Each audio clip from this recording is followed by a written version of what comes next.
2 Corinthians chapter 10, verse 3 to verse 4. For though we live in the world, we do not wage war as the world does. Very potent statement. Paul is saying that we don't wage war. Okay? We don't wage war as the world does. What does it mean? Well, verse 4 says the weapons we fight with are not the weapons of the world. On the contrary, they have divine power to demolish strongholds. That's what I'm talking about. So the weapons we wage war with has divine power. For what? For demolish strongholds. And that is so humongously huge. What do you mean by these strongholds? Okay, strongholds like 2 Corinthians 3:10, which we'll cover later, also in reference to demolish strongholds. Christians can wage a successful campaign in the spiritual realm only when they abandon human resources and totally rely on spiritual weapons such as the Spirit's power, scripture, faith, and prayer. Now, abandon. This is a strong word. Abandon. This is from NIV's Carson Study Bible,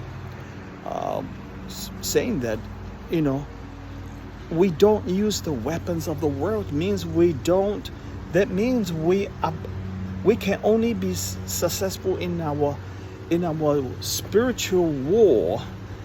First of all, Christians need to understand that we're in a war. There is enough scripture to support that and calling us a war. The downfall of Adam and Eve is a spiritual war. The devil is hit on trying to bring down humanity to bring them to hell.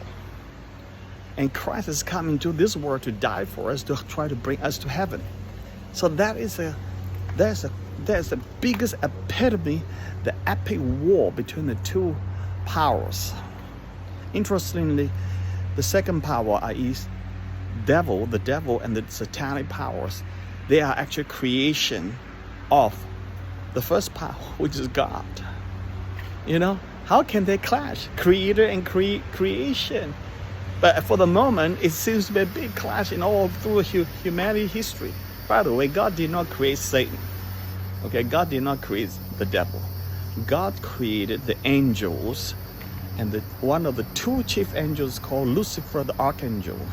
He was a chief angel worship, beautiful, full of splendor. God has endowed him, but he filled with pride. He wants to be equal with God, and he failed. He became Satan, the devil. Okay, so in a war that we fight with, therefore we need to recognize we're in a spiritual war. How many of you know that Christians can fall, temptations can come and bring you down quite easily if you're not cognizant of this war?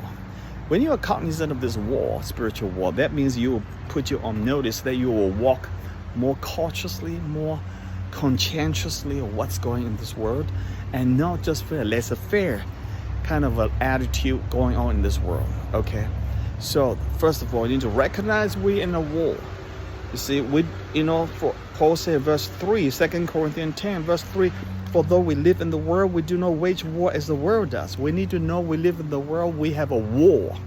We wage the war, the spiritual war, not a war like Israel and the Hamas and Gaza or Ukraine and Russia, that kind of the world resources. So we need to abandon. This is a huge throne. So let me give you the second video.